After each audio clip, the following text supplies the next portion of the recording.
definitely make sure you're doing your discussions each week. Definitely take your weekly quizzes. Here is a debit credit chart that I got from another student. It actually gives you essentially a cheat sheet on how to complete, like, what's an asset, what's a liability, how to increase or decrease each type of account. So that is something you can print out and use when you're doing your homework. So that is something else that can help you. And then also, some of you may have noticed, I do require references, if possible, on your discussions. That's going to help, just because in further classes, you're going to need to require sources. You're going to write papers. You're going to need to know how to cite correctly in APA format, especially if you have me for payroll. I am a stickler on citations, especially in that class. So this gives you journal articles, books, online newspaper article, websites. It gives you examples of how to complete them. And it gives you, so it just basically helps. You don't have to go searching for the information. It's right there for you. So it's the basic information that students need to know. Discussions. Does everybody know where to find the discussion rubric? I've had students not know in the before.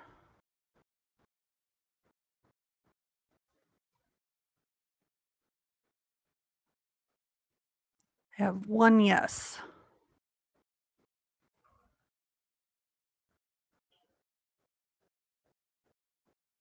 Okay. So discussion rubrics. Okay. Discussion rubrics are basically going to show you how I am grading your work each week. So when you go into a discussion, let's go into last week's discussion, just because it's the easiest to reach. When you're in the discussion, if you go to the top right should be a little box. Click on it and click on Show Rubric, and it will tell you exactly how I'm going to grade you. All instructors will have a rubric in their discussions. Finding it is the same thing for each instructor. So you'll find it the exact same way. So if you do everything correctly, all your discussions are on time, you proofread it to check for capitalization, which is where a lot of students lose points. They don't capitalize the word I. That is a big no-no. So definitely make sure you do that. Make sure you do your 2 responses. That is a big thing. I have students that do everything but the 2 responses. They're going to lose points. So just make sure you check the rubric. The rubric does not change. It's the same rubric the entire quarter. So you can definitely look at it once. If you have a great memory, you don't need to look at it again, but it's there in each discussion for you to look. So let's see what's next. Make sure I cover everything. Assignments. Has everybody been able to access CNow? I think everybody has, if I remember correctly. Trying to remember grades from the grade book. I think everybody here has done at least one assignment in CNow. Okay, make sure you are doing CNow. Those assignments add up to 20% of your final grade, along with your weekly quizzes. Necessary software, really, for me, you just need to have access to the internet. You will need Excel during week 10. So you can also use OpenOffice if you don't have the Microsoft Office suite on your computer. Because basically week 10, you have an excerpt that's not in the textbook. It's from a previous edition of the textbook. So you'll have to read a PDF, so you will need Adobe Reader or Adobe Acrobat. and then Excel of some sort to complete that week's assignment. Everything else is done either in CNow or directly within Canvas. And so you have quite a ways to need additional software for me. Assignment videos. Some of you may have noticed that in the modules starting this week, there are sample videos. So basically, you usually have to complete the A problems for homework. The videos are going to walk you through how to complete the B problems. This way you have a demonstration of exactly what you're supposed to do. The videos are not using CNow, they are using the Excel spreadsheets, but it still shows you how to correctly complete the problems. The assignment videos are not mandatory. They are completely optional. I've had some students say they hate the videos, they can't use them, it confuses them. I've had some students that say the videos were the difference between them passing and them not passing. I don't know who watches the videos. I don't know who does. I don't know how many times you watch a video, but they're there for you if you need it. Again, completely optional. So that's just, I try to provide that for students. I have to go back and check the settings of the quizzes. I do post on after each weekly quiz, when I go back and record the grade, I do post where you can find certain, like say you missed problem 10, I'll tell you in the additional comments section of where you can go to find that correct answer. So I do need to check the settings for the quizzes for that for you. Office hours, I do hold office hours every week at a scheduled time. However, if you need to meet with me and the time for your class does not work, let me know and we'll try to set something up that works for you. So I am very easy to get a hold of. You can texting, email are the best options, but also I'm more than happy to set up a tutoring session, just one-on-one virtually, to walk through any issues that you are having. Are there any questions on the setup of the course?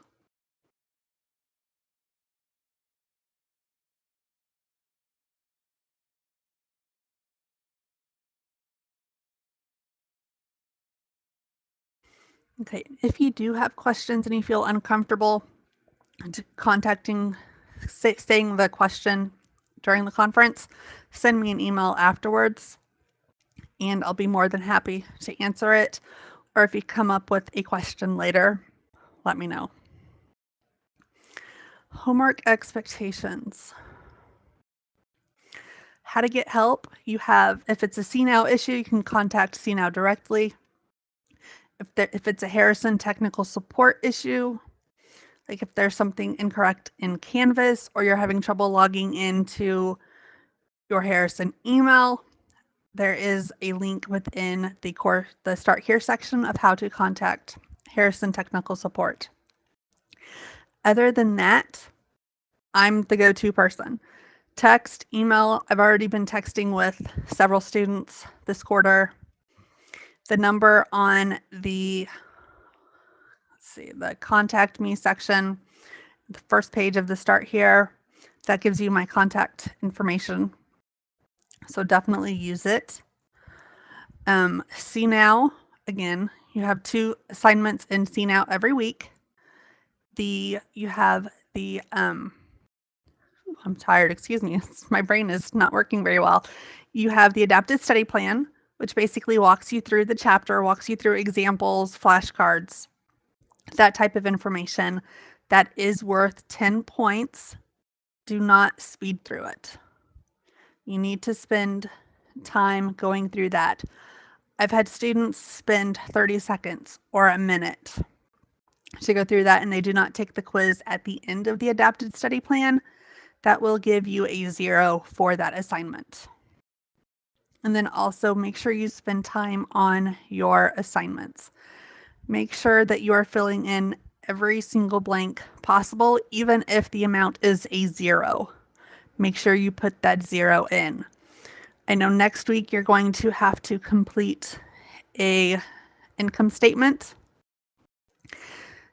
The first amount for capital, it's going to say capital as of, say, the month you're doing the income statement for is August. So it's going to say the owner's name, capital as of August 1st. That line is almost always going to be a 0, but make sure you put that 0 in or it will count the answer wrong, to give you a heads up.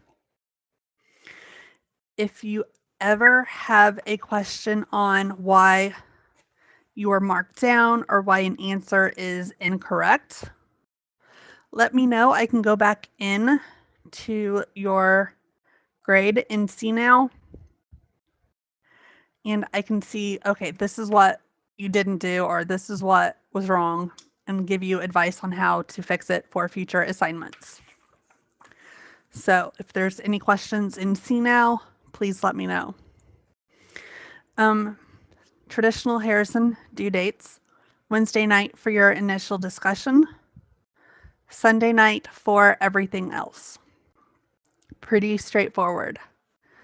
Again, discussion requirements, make sure that you do reference if needed. So for example, for the textbook, for the textbook discussion for this week, you would state the author's name. There's 2 names, Heinz and Perry. So you would cite the authors and then the page in the textbook and any information listed on the reference cheat sheet. Study guide, it would be the same thing. I'm not too picky these first couple of weeks on your citation because it is new. Most instructors don't necessarily have you cite your information, or if they do, they don't have you cite in APA format. So I am a stickler for that. That brings us to the late policy.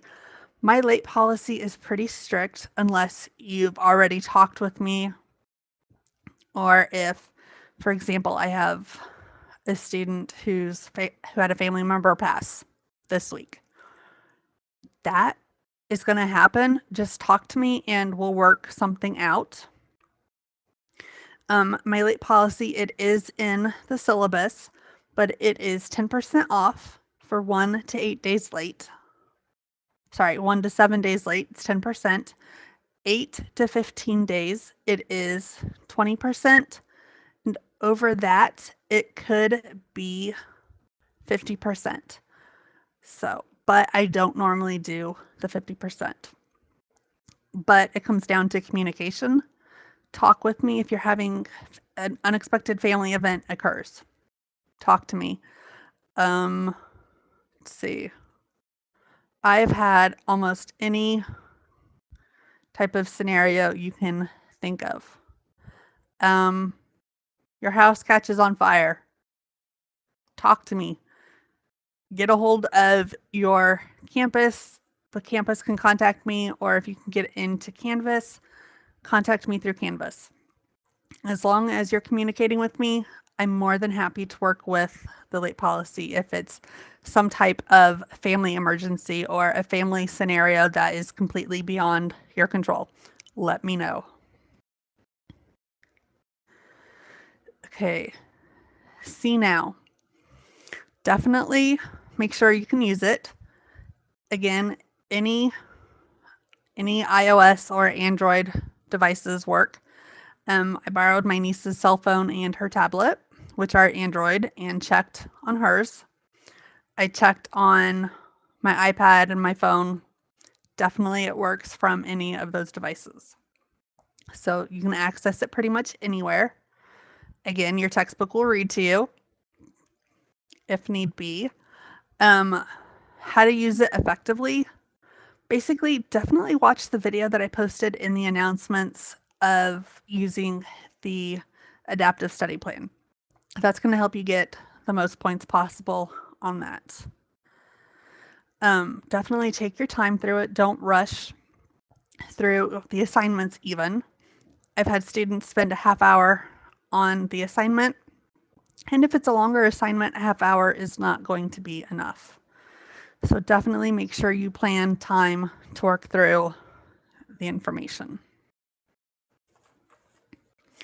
Make sure I'm not missing anything.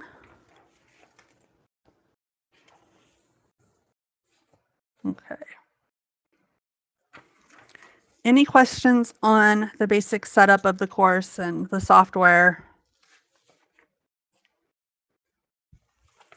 It's pretty straightforward Harrison information. Okay, and I will have a recording of the session in the classroom in the module for week 2, so you can go back and watch the information later. I did forget to press record for the first couple of slides, so you may want to watch the recording of tomorrow's conference instead, so you can get the beginning stuff. Okay. Accounting is. How many have actually started the homework for this week before I start? I know some of you have actually finished the homework. I was recording grades. Okay, so if you've started the homework or if you've finished it, you probably know part of this information anyways. So accounting is basically, it's a way to keep track of financial transactions, whether it's your own finances or your own business finances or your company's finances. It's just a way to show where the money is coming from and where the money is going, or where the equipment is coming from and how it's being paid for. So that is basically all accounting is. It uses different financial statements. The main ones that we will use in this class are the balance sheet, the income statement, and the statement of owner's equity. So the statement of owner's equity tells us whether the owner has actually increased or decreased the company's wealth. The financial statement tells us whether or not the company has actually made money this period. And the period can be either, depending on the company, it can be a week, a month, 3 months, 6 months, an entire year. It's basically whatever suits the company.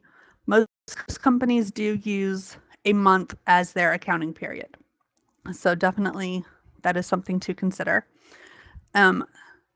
The balance sheet basically tells us and allows us to check whether our assets, what the business owns, is equal to what the business owes, plus the owner's investment. And so that basically tells us how the company is doing and whether we've recorded everything correctly. We can be a penny off. You can actually have all of the information entered correctly, but if you transpose numbers, even though you may balance, it may not be balanced correctly. And so that's going to help us with that. The income statement, again, will tell us the financial health of a business. As consumers, we do not want to invest in a company that is losing money, because more than likely we're going to lose money. And so we can use the financial statements to track that information. Normally, if somebody is going to invest in a company, they'll look at the company's annual report, and that will tell them how well the business is doing over a specific period. Instead of just a month, it'll go over the entire fiscal year for the company. It is usually done by a bookkeeper or an accountant. A lot of larger companies are employing bookkeepers to focus on one aspect of the business. For example, you could be a bookkeeper focusing just on accounts receivable, or one's focusing just on accounts payable, and rarely the two sides meet. Some companies nowadays are actually cross-training bookkeepers so that if somebody's sick or if they're on maternity leave, that somebody else knows how to complete the other person's job so they don't have to hire temporary workers. So that is basically what accounting is. And if you've at least started to read the chapter, you will notice that we are using the double entry method. That basically means that when we're looking at an account, at least 2 accounts are going to be used. Sometimes, especially in the homework, I believe chapter 3 is one where we actually use 3 different accounts for one transaction. So you could do wages, expense, cash. Well, wages, expense is a bad example, but if you're purchasing, say, X-ray equipment, you would have X-ray equipment. Maybe you paid some in cash, and then maybe you paid some, you said you took out a loan for the rest. So those would be the 3 accounts that you would use. Are there any questions on that? It's just a brief glance at what accounting is. I actually had my father for accounting 1, so it was kind of crazy. And again, after the conference, I will send you the passcode for the assignment. Okay. Accounting is not. It is not your checking account. This is what a lot of students struggle with. For this class, you basically have to completely forget everything you think you know about the terms debit and credit. For accounting, debit technically means left and credit means right. That is basically all it means in accounting. So that is a hard concept for a lot of students to get. And that is completely understandable. We're used to thinking that when we credit something, we increase. That's only true depending on the type of account you're dealing with. So that takes some getting used to. That's where the debit credit chart comes in that I posted in week 1. It is not about numbers. A lot of students come in thinking, oh no, I'm horrible at math. I'm horrible with numbers. I'm not going to do good in accounting. Completely wrong. Basically, accounting is mostly about making sure you can get the information in the right account. Can you look at a transaction in the textbook and figure out which 2 accounts are affected by the transaction? That is basically most of what we're going to do. Most of the time, they give you the number you need to use. And since we're using CNOW, the math is going to, most of the addition and subtraction should be close to being done for you. So you don't even have to worry about that. So definitely, even if you're horrible at math, don't think that you're going to do horrible in this class. So that is a big pet peeve I have. Students usually go, I'm horrible at math. I'm not going to do good in this class. But just because you're horrible at math does not mean you're not going to do good in this class. It does not involve a lot of math.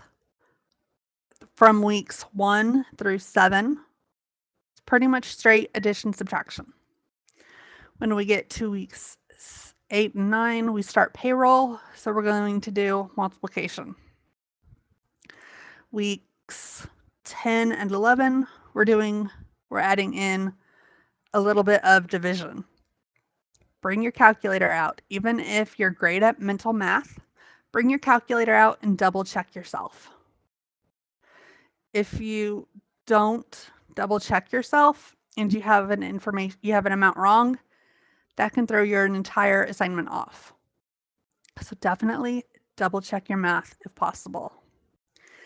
And I usually can tell when students try to get their homework done in 30 minutes because of how poor the grade is. And that's when I was doing grading everything manually. With CNOW, it tells me how long you have spent on each assignment, whether it's the adaptive study plan or whether it's the actual assignment. I can see how long you've spent.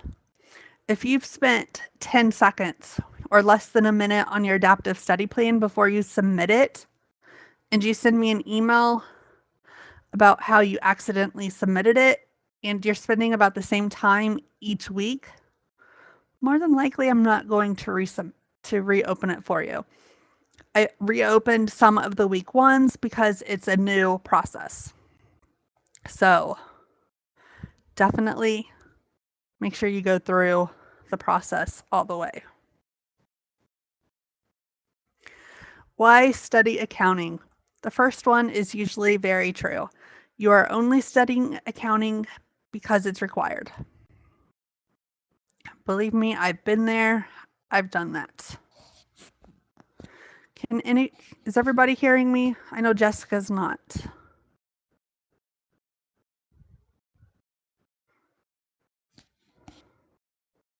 Okay. Just want to make sure everybody can hear. It may be required to graduate. A lot of those in the medical field, where they're going into the office,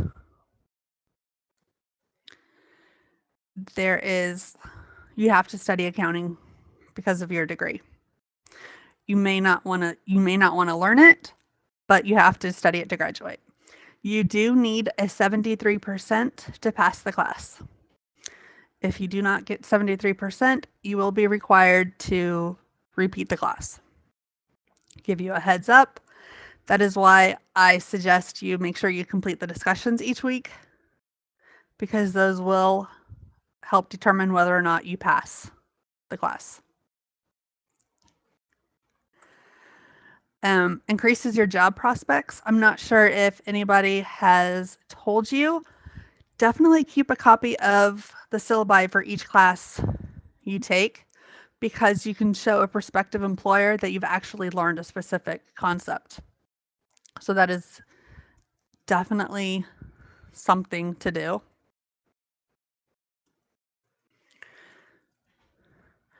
And it can apply to your everyday life. You can actually apply the concepts of accounting to your own checking account. So that is definitely something you can do. Once we get into the class more, it'll help you keep track of an actual budget, because you can see more where your money is going. Okay. The accounting elements. So this is where we start getting into what you need to know for your homework. A lot of you on your discussions are getting used to that concept. Assets are things the business already owns or things the business has purchased. And some of the examples you posted in the discussion for this week were x-ray machines, or producing equipment, copiers, computers, supplies, even cleaning supplies for the bathrooms if your company has you guys clean them yourselves. Those are all assets. Even if the company still owes money to another company for their purchase, they're still assets. Your business still has them on premises. Liabilities, those are things that your business owns. For you personally, it would be your credit card statements, or if you have a mortgage, your rent, your student loans, if you have to start paying back student loans already. Those are all liabilities. So those are things you owe to another business. For actual businesses, if they purchased their x-ray machine and they promised to pay the other company over time, that is a liability. If they took out a loan for a particular item, if they have a loan for company vehicles, those are all liabilities. Owner's equity is basically the revenue. So how much is the company making? It's their expenses, their rent expense, their foot telephone, their water bill, their gas bill.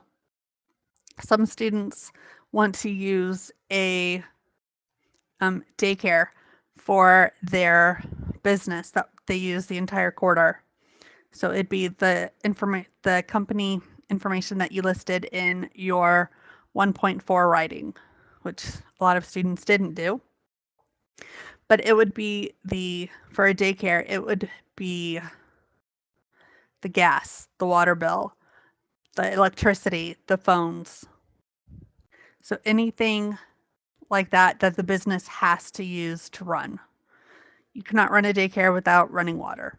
You cannot run a daycare without electricity. So you have to, those are part of owner's equity. And then finally, it's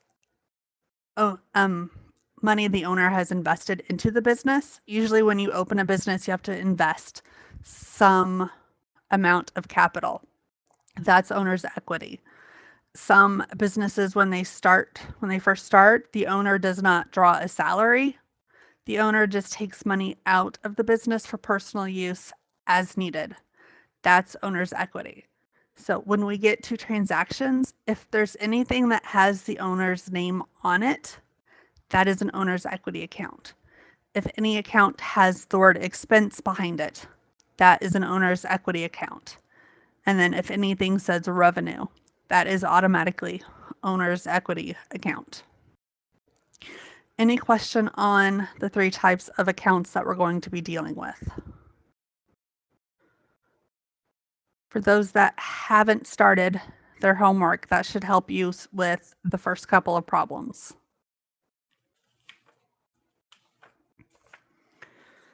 Okay. What time is it? Let's get going. So I try not to keep you too long on a Friday night. The accounting equation. This is a big one, and this is also on your after conference assignment. So the standard formula that your textbook gives you is assets equals liabilities plus owner's equity. That is the standard format. However, there are other ways that you can write the equation. As long as you know 2 of the amounts, you can always figure out the third. Some of you have noticed that in your discussions, or the ones that have started their homework or completed their homework, you've noticed that in the first couple of problems. So you can also write the equation as assets minus liabilities equals owner's equity, or you can write it as assets minus owner's equity equals liabilities. So if you don't know your owner's equity, but you know your assets and liabilities, you could subtract liabilities from your assets and vice versa. So basically, that is how you would write the equation. And again, the first couple problems on your homework does go over that. Are there any questions on the equation? Because now we're going to start getting into analyzing sample transactions. I'm going to make sure I have everybody listed on my list. I want to give everybody credit for showing up tonight. Again, to the ones that showed up late, thank you for working with me on all of my lovely emergencies yesterday. That was interesting to say the least. Okay. So again, we use the double entry method. So for those that came in late, we are going to affect at least 2 accounts. We will occasionally use 3 accounts instead of 2. So for every transaction, you're going to either debit, credit 2 other accounts. And then debit versus credit, again, debit does not always mean subtract, and credit does not always mean, sorry, we have dogs and there's bugs.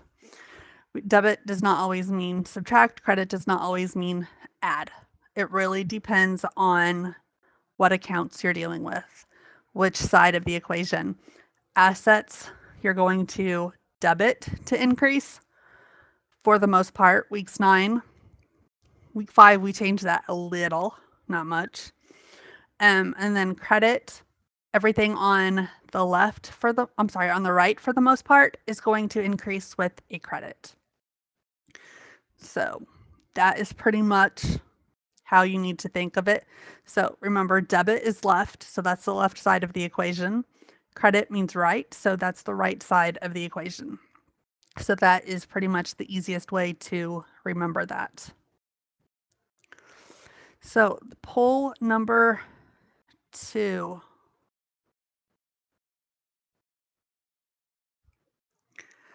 What is the correct way to write the accounting equation?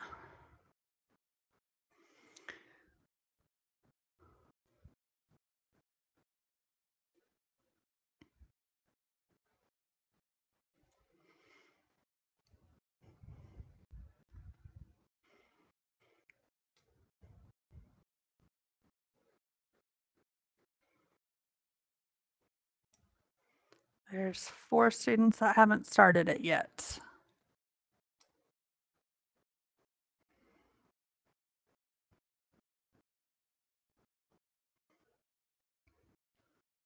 Okay. 1 student that hasn't taken it yet.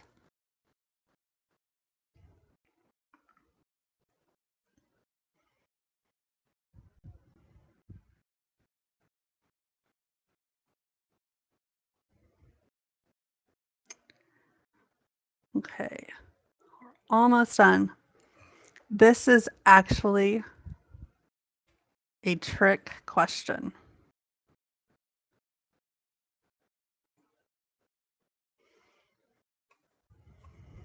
Okay. It is actually all of the above. So we had one that said B and one that said C. Those are correct. You can write the equation either of those 2 ways, but you can also write it as A.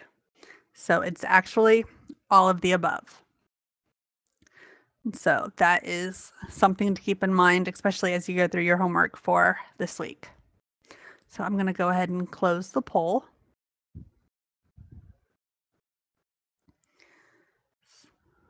It's going to take a couple seconds to close.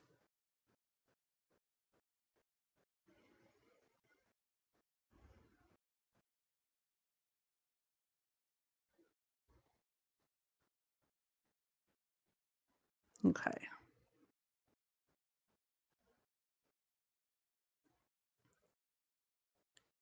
So again, as long as we know 2 of the amounts, we can always figure out the third, which is why it is all of the above. So now we're going to go through some examples. These are actually right out of your textbook. Some of them are off the homework you have to complete for this week. So that's nice. So the first transaction, let me open the poll. So Adams invested cash by making a deposit in a bank account for the business for $8,000. So we're assuming Adams is the owner.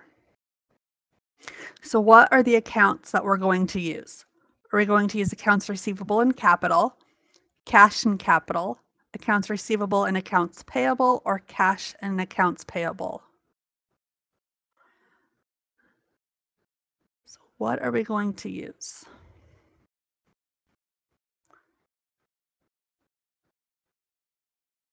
See if I can get the tools up.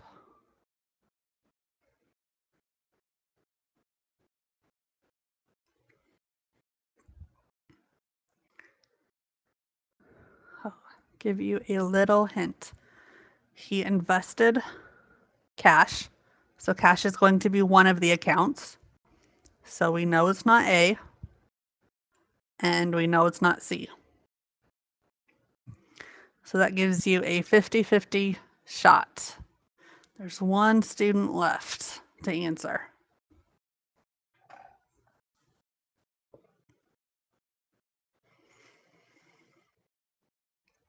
So far, most everyone has got it right. We're at 71% correct.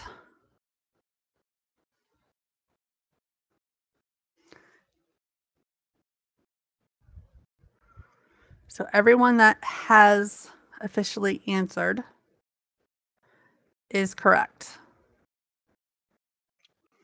It's cash and capital. Why is it capital?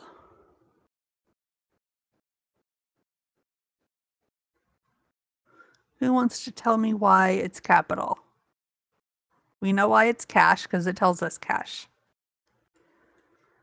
It is an investment and it's by the owner. So when it's by the owner, it is either going to be capital or drawing. Exactly.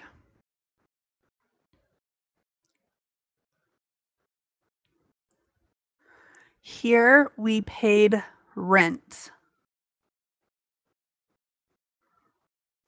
So if we're paying our rent, what two accounts are we going to use? Rent expense and accounts payable, rent expense and capital, rent expense and accounts receivable, or rent expense and cash. And again, these are very similar, if not exactly off your homework assignments.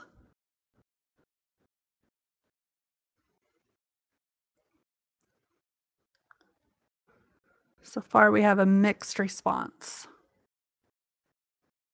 which is good. 3 students have not started the quiz. 2 students haven't started.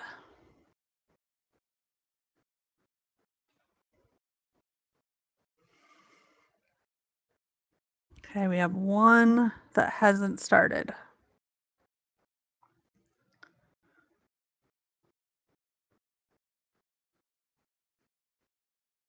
Okay, we're going to close the poll. And so, let's see. This one is actually, oops, let me go back. It is actually, get the pen back up.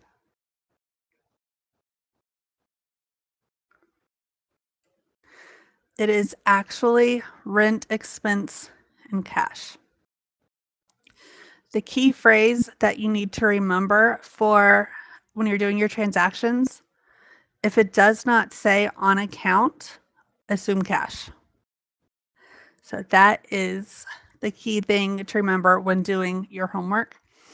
Since it does not say on account, it just says paid rent, we're going to assume it's cash. Your landlord would not be very happy if you come to them and say, oh, I'll pay you in 2 weeks. That would be accounts payable. And so we're going to assume cash. Let's see, do I have a text box? So again, if it does not say on account, assume cash. That is going to become even more important as we go through the class. So any questions on either of those 2 transactions?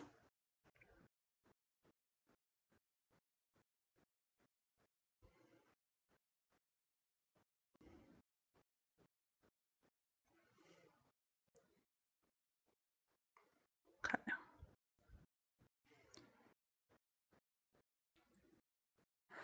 Okay. The next transaction, we purchased tools on account from Clean Tools. So here it says the magic phrase on account. So we can assume it's not cash. So is it going to be accounts payable or accounts receivable?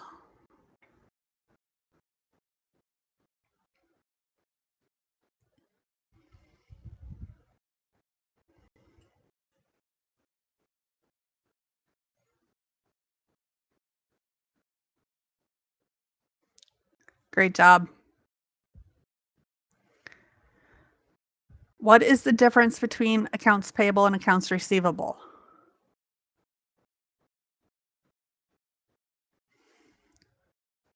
What is the difference between accounts payable and accounts receivable?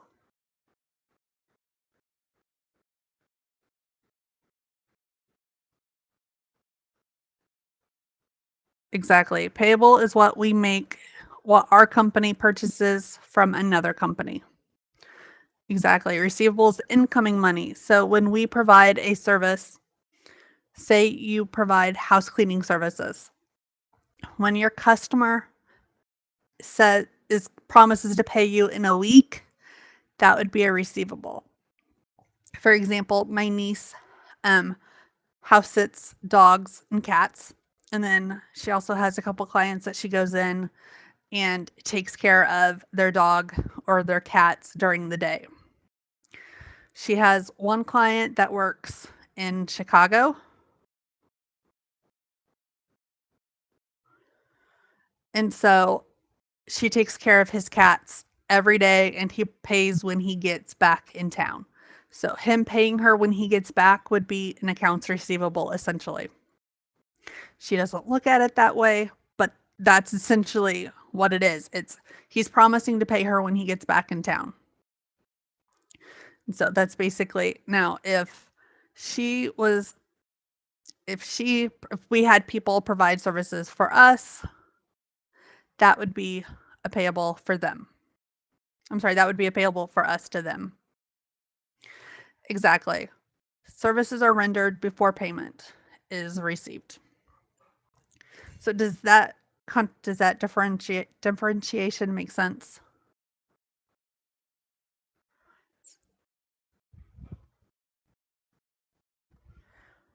I think it's pretty straightforward, but I've been teaching this class for 10 years. So I just want to make sure. Okay. Again, if you ever have any questions, let me know.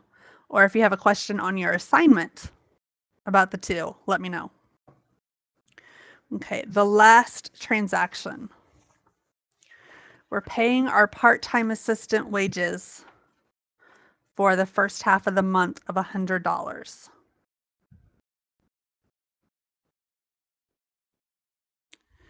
What two accounts would we use when we're paying our employees?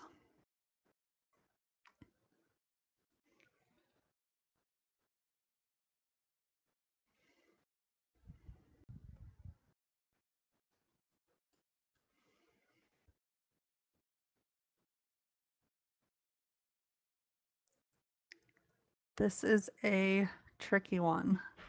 You will have this type of transaction a lot on your homework throughout the entire quarter. So we got one still answering and two that haven't started.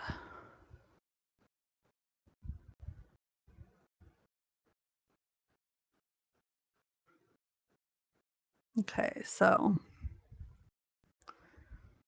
we have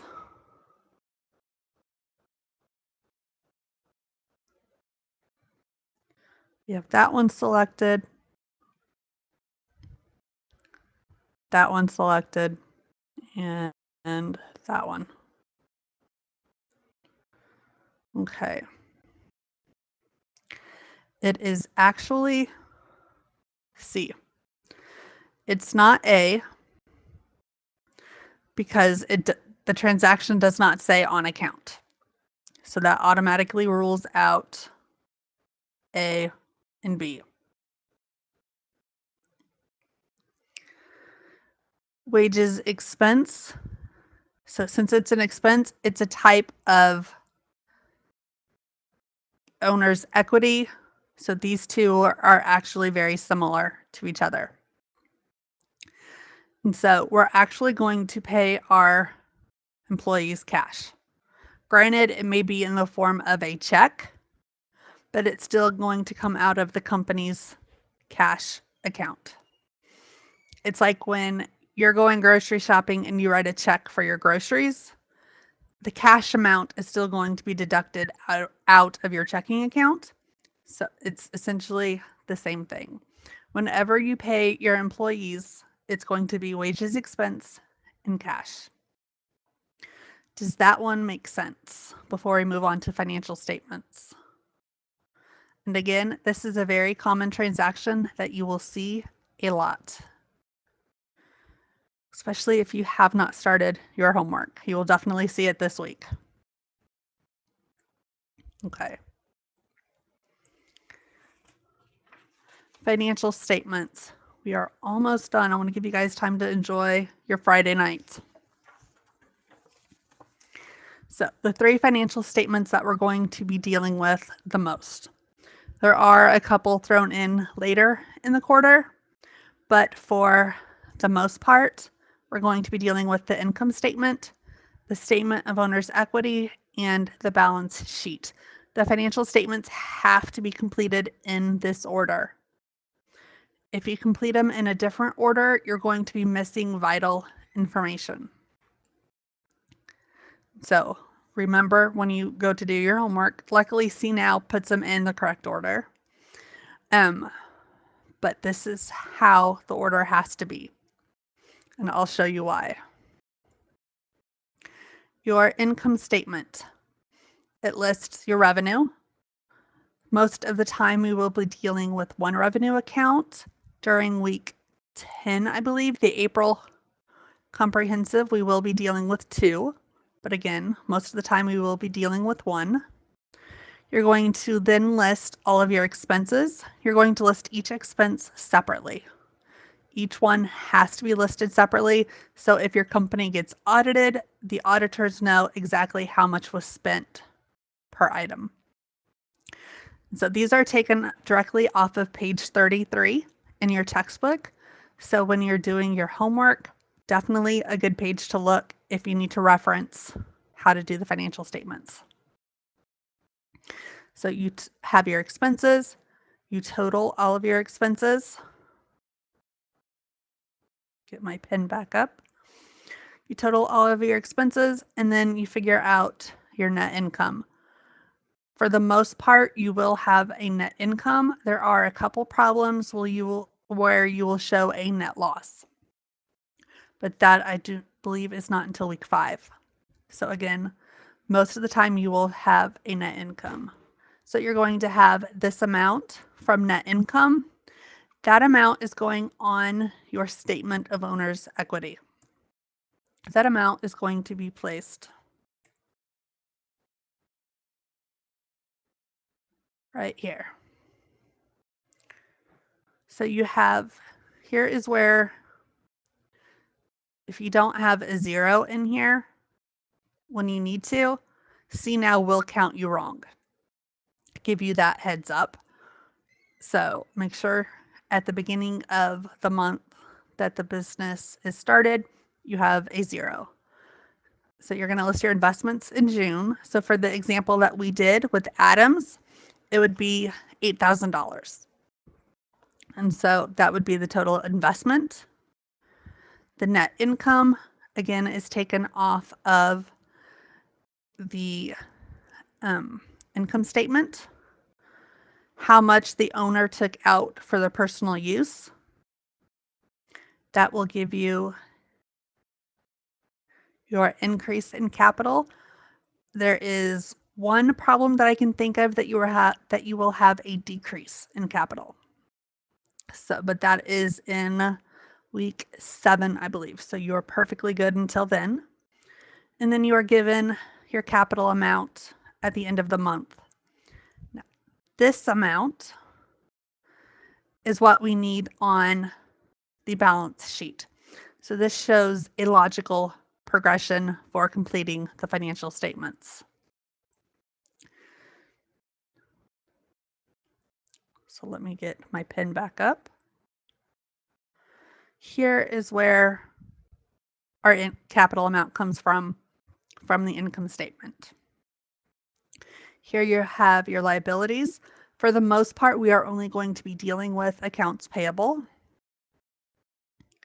So that is also very beneficial. Excuse me. And then we have our assets. We're going to list each asset individually. When we get towards the end of the quarter, we're going to have a lot of assets, so it's going to be time consuming. But make sure you list every single one. The easiest way to do it is to list it by account number, which we will get to next week. So that's usually the easiest way to list the accounts. List the amount. And here is where we're going to prove that our assets equal our liabilities and owner's equity. Now, for example, if you entered in an incorrect amount in a liability and an incorrect amount in an asset, you will still balance, but it won't be the correct amount. In your textbook, it does show you on some of the problems if the amount is incorrect or not. So let me get out of this real quick. Go back into MindTap. Go to chapter 2.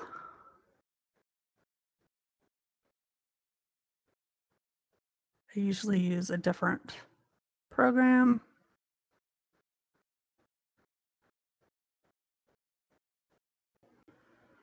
Okay. There we go. In chapter 2,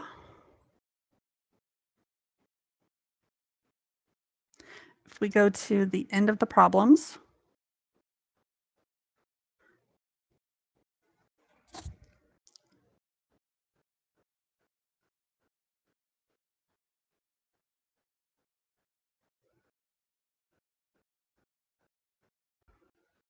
at least it does in the VitalSource version. And I'm not seeing it in this version. In the VitalSource version, which is a different version, or in the hardback version, it does show you next to the problem number, it gives you a green amount. The green amount is the amount that a problem, that an answer should be. Here we go. So on 2-8, this green amount right here tells you what the answer should be. So at the end of part 3, which is during February, the assets decrease, and then the liabilities increase by 2,000.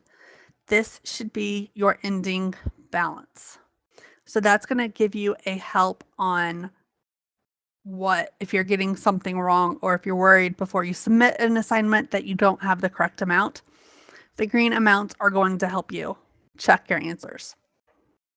So that is a good option to use. So whether you use the actual textbook or the MindTap version, I would highly recommend using the textbook if at all possible when you're doing your homework. That way you can easily flip between information. Let me get things back up. Are there any questions on the financial statements before we do a quick wrap up? And again, I'm going to have this presentation should be up probably because I have to record it when I'm not using my computer, probably tomorrow. So definitely, if you need to rewatch it, if you've missed stuff, definitely go ahead and watch it. Again, office hours, it should be 3 to 5. Apparently I didn't proof this as well as I thought I did. So if you're in section 2, let's see. If you're in section 2, office hours are Wednesdays from 3 to 5. If you're in section 1, office hours are Thursday, 3 to 5, or by appointment. I know a lot of you work during that time. So if you need to meet and the 3 to 5 is not convenient, let me know and we can look at our calendars and figure out what time would work best. Next week homework, it does seem like a lot. Most of it goes fairly simple. 13, 14, and 15 will take, in the mastery problem, will take some time. So make sure you plan for that accordingly. And you do have, instead of a quiz, you have an actual exam. And so I don't remember if I posted the final exam in the module or not. I will do that before I get off the computer tonight. That way you can start studying for it. The exam does cover chapters 1, 2, and 3. Is there anything I can answer? Again, if you don't feel comfortable posting in the chat box, send me an email. If I'm not on my computer, I'm usually on my phone. And so the email goes there as well. And I will send you the passcode so that you can take the after conference assignment. So if there are no questions, that is all I had, and I will get the passcode out to you tonight. That way you can get it done when you have a free minute.